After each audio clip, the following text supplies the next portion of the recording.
All right, this is page 42, number 13. At least I think it's page 42. So page 42, number 13, and this one here, you take a cube and then you cut it so that the two pieces get glued together, and this dotted part becomes the new edge. I'm going to have to use Pythagoras. It's a cube. I know that that's a right angle. And again, because it's a cube, I know both of these two edges here are 24s. So that means that's 24, that's 24. So I can call that C if you like. And 24 squared plus 24 squared equals C squared. I don't think I know what 24 squared is off the top of my head. Somebody punched 24 squared. Is it 676? Is that right?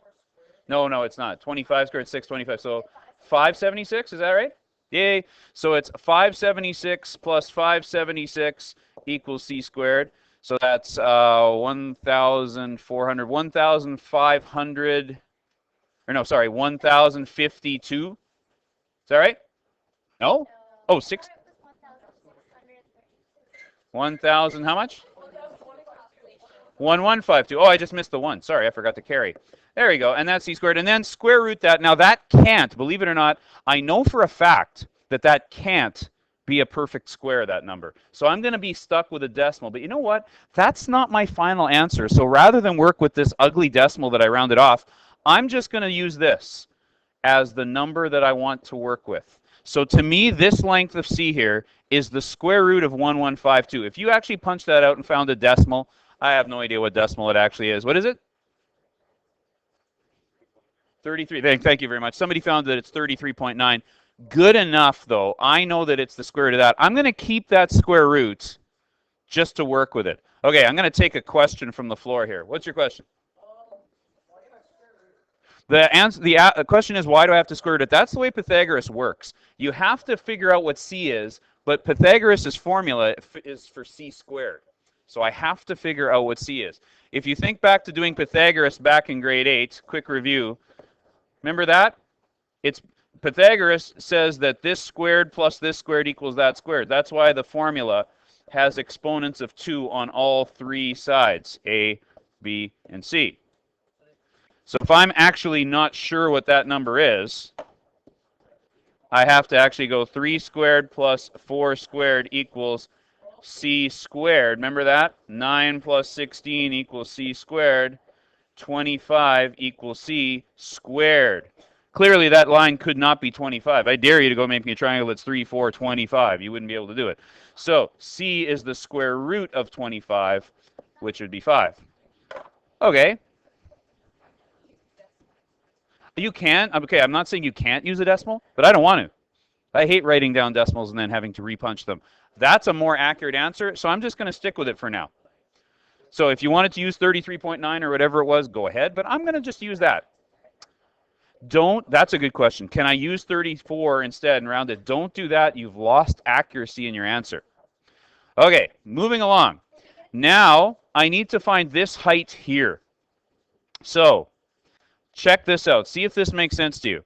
In this triangle here, I have found that the distance all the way across here is this number.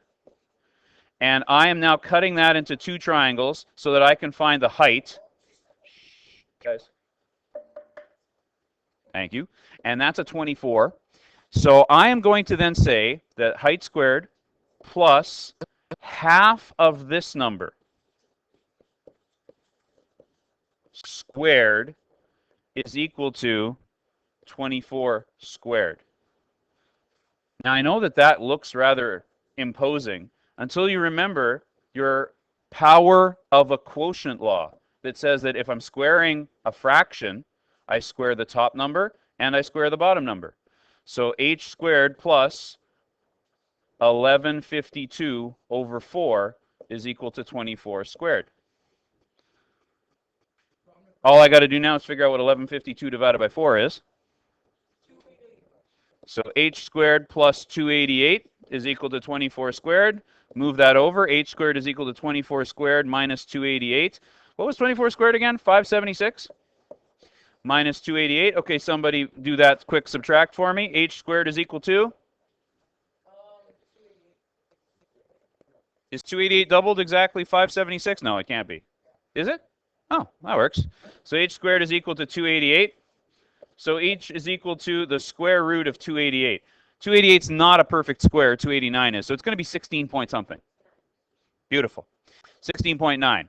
So again, though, I'm just going to use that number the way it is, and now I'm going to start out my surface area. So the surface area of this shape here is this base, 1152 in the square root, times this height, which is 288 in the square root, divided by 2, but times 2 because there's a triangle on this side and the same triangle on the back. Why did you have 288? Because that's what this number is. But can't you just Yes, I could make a decimal out of it if I wanted to, but I don't want to.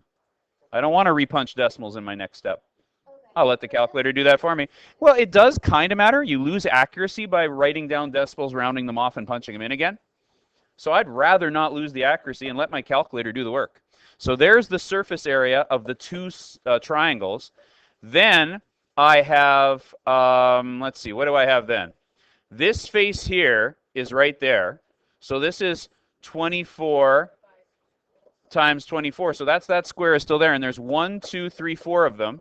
And then if I think about the bottom, so there, The bottom has to the bottom is actually not going to be squares. I'll get to the bottom in a sec. But these 4 it's a rest. there are actually squares. 2 on this side and 2 on the other side. So I have 4 24 times 24s plus the bottom is one long rectangle that's 48 by that 39 point whatever, 1152 square rooted.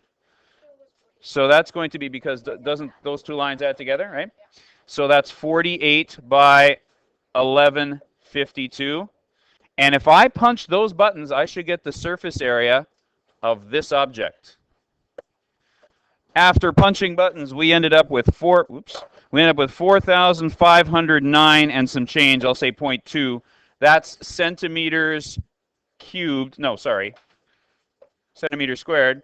And somebody in my class said, well, I got a 12 here. That's because you rounded these decimals before you did the calculation. My answer is a little more exact, but we did it the same way. We got the same answer. You were then supposed to compare this to how much the cube was before you cut it apart.